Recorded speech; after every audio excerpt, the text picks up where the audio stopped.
Bonjour and bienvenue. Je m'appelle Ryan Mckern. Welcome back, mon ami, to the Wicked Webs We Weave podcast.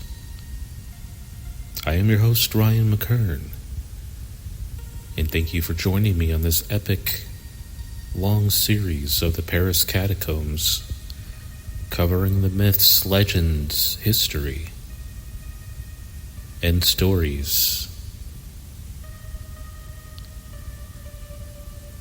I highly encourage you to check out the other two parts of the series. In the video, please like and subscribe. And before we get into the stories and the accounts of one urban explorer, cataphile, who accessed the illegal parts of the Paris Catacombs in Paris, France, we will go through the history of the ossuary and some other notable facts. It's a lot of ground to cover, and I'm having such a great time covering this subject, as this is, of course, near and dear to my heart. Perhaps one day my corpse and bones will lay within the tunnels of the catacombs. Sit back and dwell in the proverbial darkness, my friends. Warm yourself by the proverbial fire. Dwell with me, and welcome to the Wicked Webs We Weave.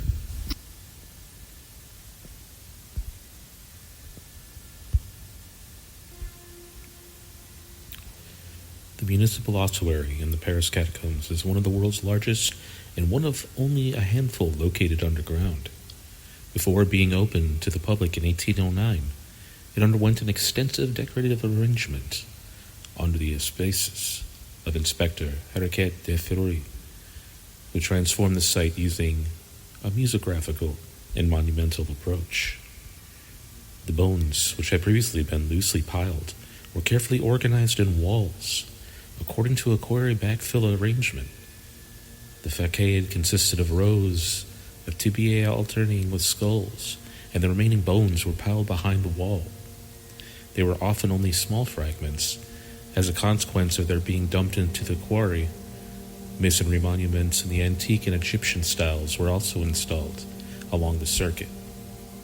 In the shape of Doric columns, altars, steles, or tombs, certain areas were named after religious, romantic, or antique sources, such as the lacrimatory sarcophagus, the Samaritan fountain of the sepulchral lamp. With the aim of adding an educational aspect to the circuit, Ryan Mckern had two cabinets built in the style of traditional cabinets of curiosities. One was dedicated to mineralogy, the other to pathology. The pathology cabinet showed specimens that referred to bone illnesses and deformations, as established by the research of Dr. Michel Augustin Thoré in 1789. Another pedagogical tool are the plaques featuring religious and poetic texts that are found throughout the galleries. They encourage visitors toward an inspection and a meditation on death. The subterranean environment of the Paris Catacombs has been the focus of several studies. Shortly after the catacombs were opened, two researchers from the French Museum of Natural History manifested a special interest. They were Jacques Méhou, a botanist who studied the flora in the light-free environment, and Armand Vire,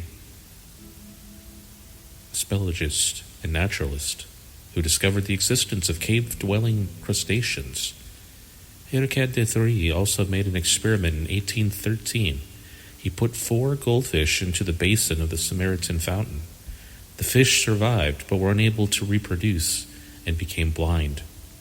In 1861, Félix Turchon, more widely known as Nadar, experimented during these 3 months with the first shots taken using artificial light.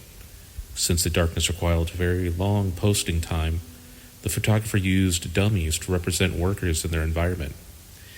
Today, pathological research continues when work is undertaken to consolidate the ossuary, ensuring the preventative conservation of the bones in a very humid underground environment, respecting human remains and promoting the geological, archaeological, and historical heritage are real challenges for the Paris Catacombs.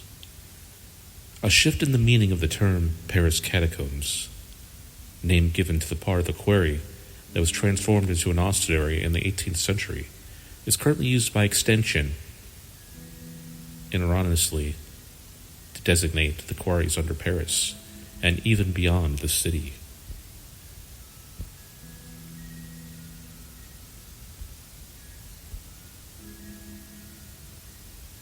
In the late 18th century, when major public health problems tied to the city cemeteries led to an underground transfer their to an underground site, Paris authorities chose an easily accessible site that was, at the time, located outside the capital.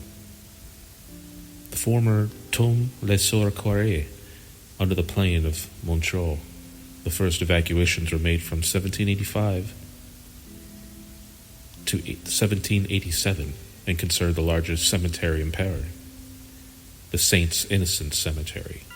This site was consecrated as the Paris Municipal Ossuary on April 7, 1786, and from that time forward took on the mythical name of Catacombs in reference to the Roman catacombs, which had fascinated the public since the discovery. Starting in 1809, the catacombs were open to the public by appointment. Some key facts includes 20 meters of depth in the catacombs, a 5-story building roughly. 243 steps. In the Paris catacombs, there are 131 steps to go down and 112 steps to climb up. A 1,500 meters for this 1.5 kilometer circuit, planned in an hour-long visit. 11,000 mean 2 of total area.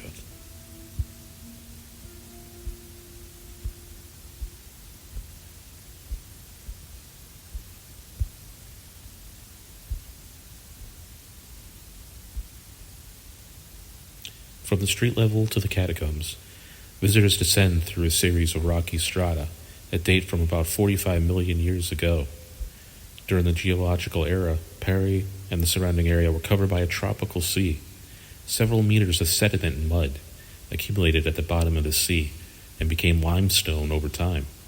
The level of the catacombs corresponds to the limestone layer, which represents the period known as Lutetia, in reference to Lutuia, the name of Paris in Roman times. From 40 to 48 million years old on the geological scale, this bank ranges between the upper, middle, and lower Lutetian.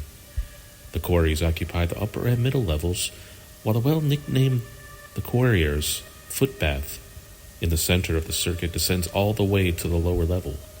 The precise site where the bank strata have been identified and described has become as an international reference for geological strata.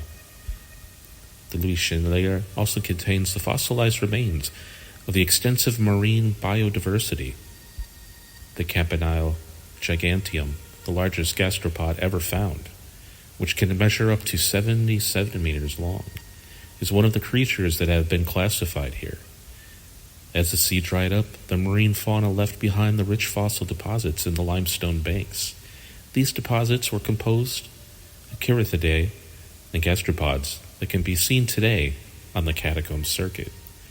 The Lutetia bank also gave rise to the modern paleontological classification of invertebrate animals, thanks to the work of Jean-Baptiste Demoy, Chomny-Lamarck, who gathered a collection of over 1,000 marine fossil species from the Parisian basin in 1809. The naturalists proposed a first theory to explain their evolution. A great variety of sediments are found in Paris, and since antiquity, they have been supplied large quantities of building materials in the form of sand, sandstone, clay, and gypsum.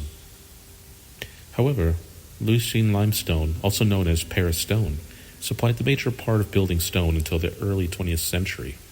This high-quality stone began to use its antiquity for the monuments of Lutetia and was obtained from open-pit quarries dug into natural outcroppings in the Barriere Valley after being partially abandoned in Merovingian times.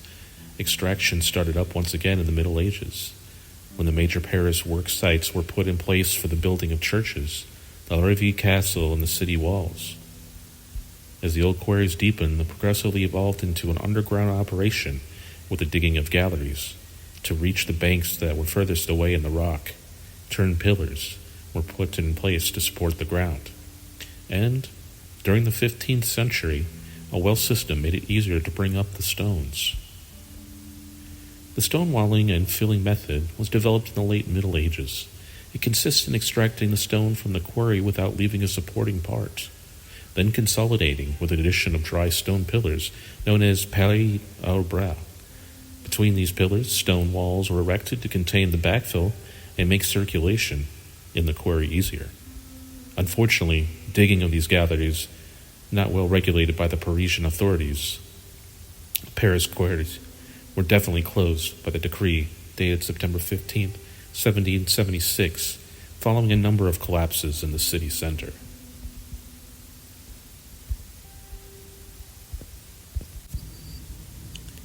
The architecture. In the reign of Louis XVI, the Emirs General in charge of collecting taxes suggested to the king that he build a wall around Paris that would be 24 kilometers long and feature 55 entry points to allow laying taxes on merchandise. This is the most ambitious architectural and urban project of the ancient regime. Architect Claude Nicolas Ledoux, from 1743 to 1794, drew the project layout and elevations. For this barrier, the so-called Gate of Hell, he designed in 1785 two symmetrical rectangular pavilions that were located facing each other on both sides of the Route d'Orléans. The architect based the design on the Paraplacia of ancient Greece, which were monumental gateways of vestibules placed at the entrance to a sanctuary. This impressive urban landmark recalled the power of the state to everyone who crossed the barrier and paid the entrance fee. The two pavilions were built on 4 levels: ground floor, mezzanine, first floor, and attic. On the main facade along the Route d'Orléans, a central flight of stairs led to a porch with 3 arcades on baseless Tuscan columns that alternated cylindrical, plane, and cubic drums. These columns were prolonged to the protruding bosses of the ground floor. The central arcade forms a Venetian window, a central bay surmounted by a semicircular arch, and 2 side arches surmounting by a lintel. The only sculpted frieze, which is the work of Jean Guillaume-Malty from 1746 to 1810, is elegantly decorated with women dressed in the antique style and holding medallions with the coats of arms of cities tied to the Barrière d'Enfer. The roof was in state.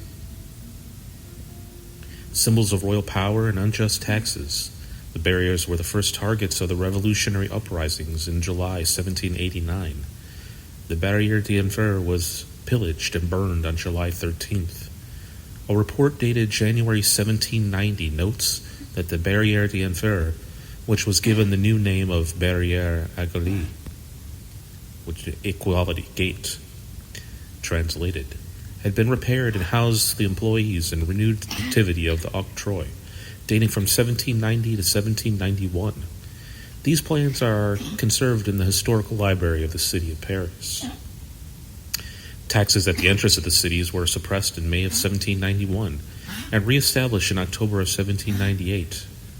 There were successive transformations. The guerrilla work bar the Route of Orleans was modified, and the pavilions were reassigned.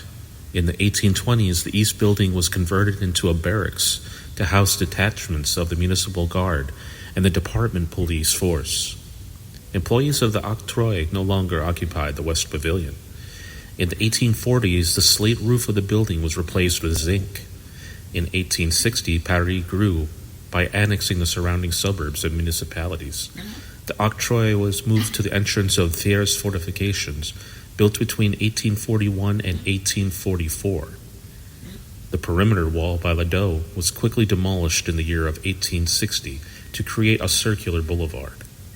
In 1867, the city of Paris installed its Department of Public Roads, which was later completed with materials testing laboratory, and the Department of Quarry Inspection in the West Pavilion. The East Pavilion was occupied by the Paris Guard until 1888, when it was replaced by the Quarry Service. A square was created in 1887. Following the mobilization of the Commission of Deux Paris in favor of preserving the two pavilions, the former Barrière de Fer, and other barriers that were still standing, the rotundas of La Vallée Park, Monceau, the former Barrière del Tron, were listed as historical monuments by the decree dated in April 13th of 1907. Extracts from the Historical and Heritage Study dated 2016, Art and Architecture, Christopher Batar, head of Architect for Historical Monuments, in charge of restoration.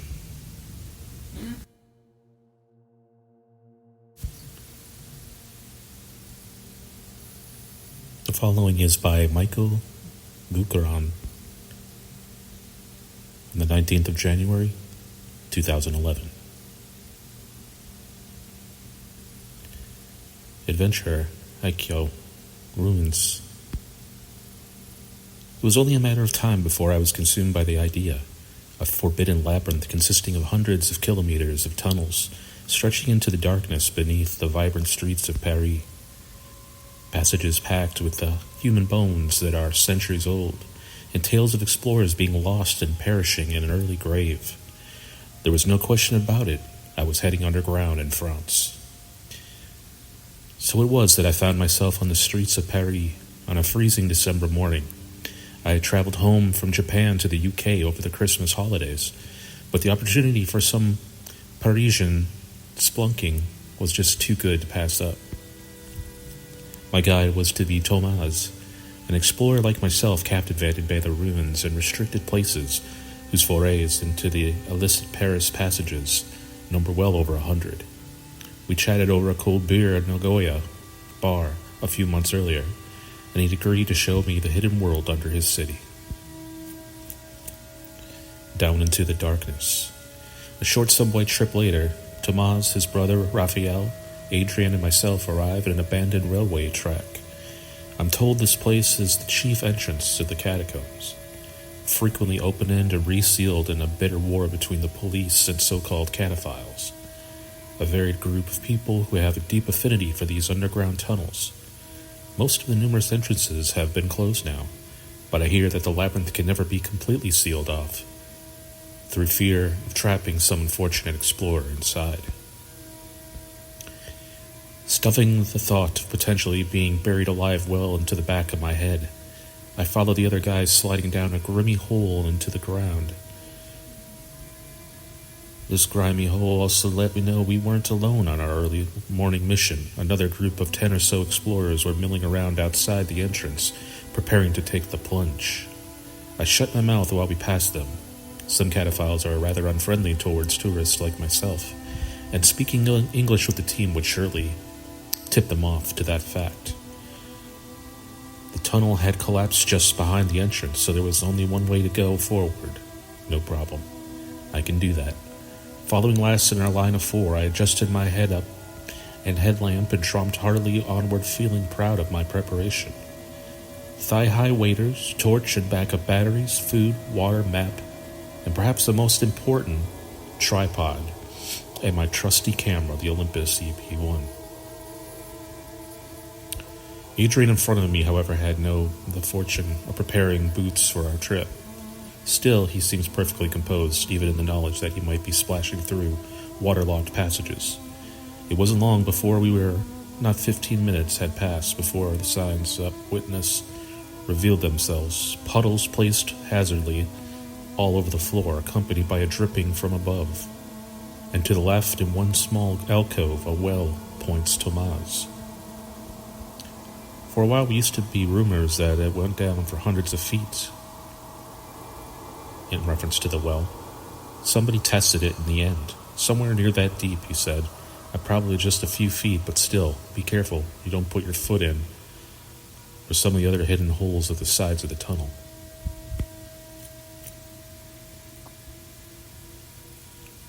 Suddenly I have an amazing amount of interest in the color of my boots.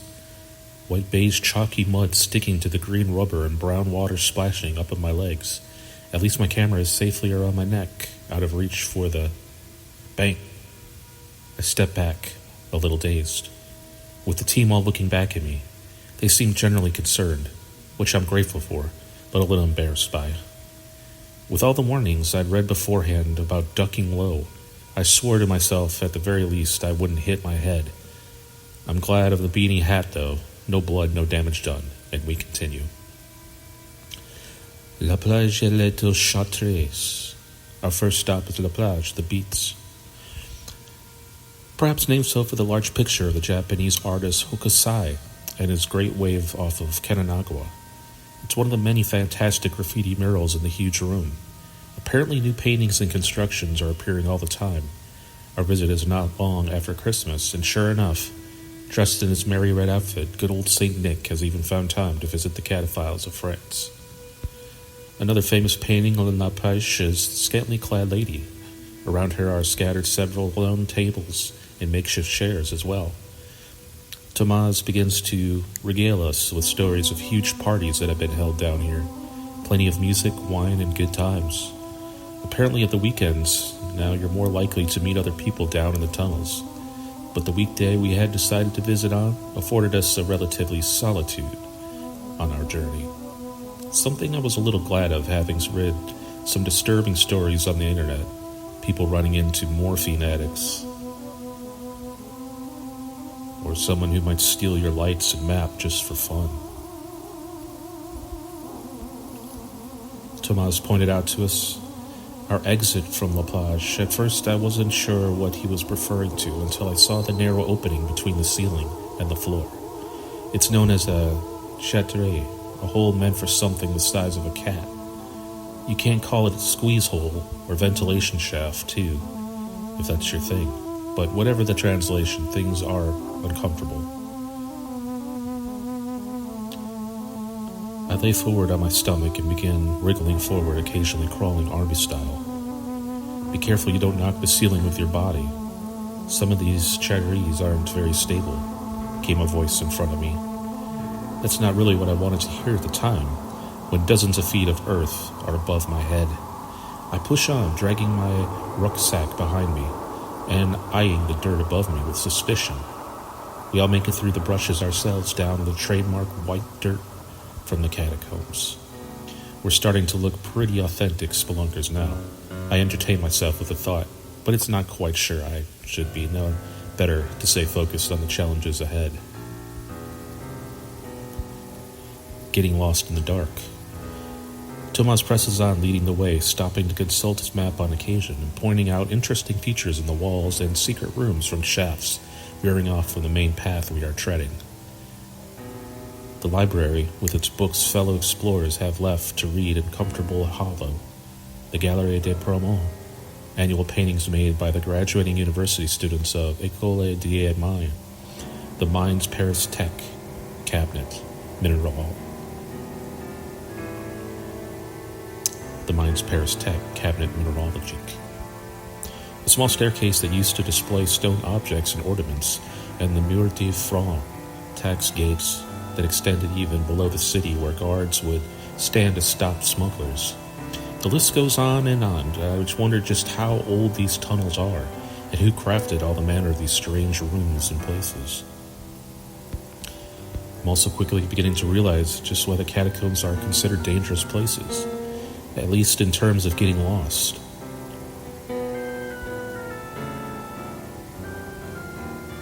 In this place, even with the map I have prepared and compass, I may get lost. Experience seems to count for a lot down here. Watching Thomas scout around to check passages for similar nooks and crannies, I try in vain to memorize which turns we have taken and how far we have walked, but it soon becomes a blur of tunnels and water, low-hanging ceilings, and graffiti-clad walls. Without a map, you'd walk for hours, maybe days, before finding anyone. I stop everyone just as Thomas has finished explaining some interesting feature we passed. Turn off your light, guys. I want to check just how dark it really is. One by one, we all switch off our lights.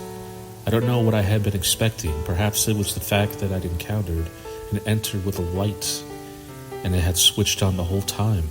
I hadn't felt claustrophobic or scared of the place yet, but the moment I clicked my headlight off to plunge us all into pitch darkness, that changed. I realized the true fear catacombs or any sort of underground tunnel or cave system can instill in people. I couldn't see anything, nor hear anything, except the muffled sound of my teammates breathing. I waved my hand in front of my eyes, ran fingers along the wall, and shifted my feet. With all the holes and uneven ceilings in these passages, it would take an extremely long time to make any sort of progress walking in the dark. If your torch went out, you'd be all dead. At least another explorer found you in time. The light really is our lifeline, even more so than the water or wine we carried with us. Shuddering, I kept moving.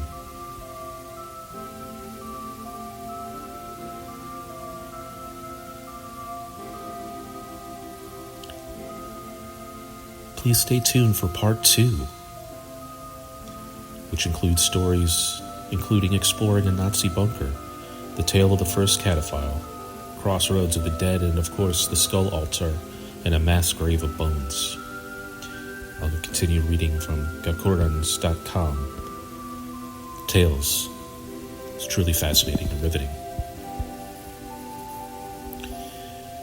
I would like to thank the tourguide.com, offbeatfrance.com, Catacombs.Paris.fr, messynessychick.com, and ggkurgn.com,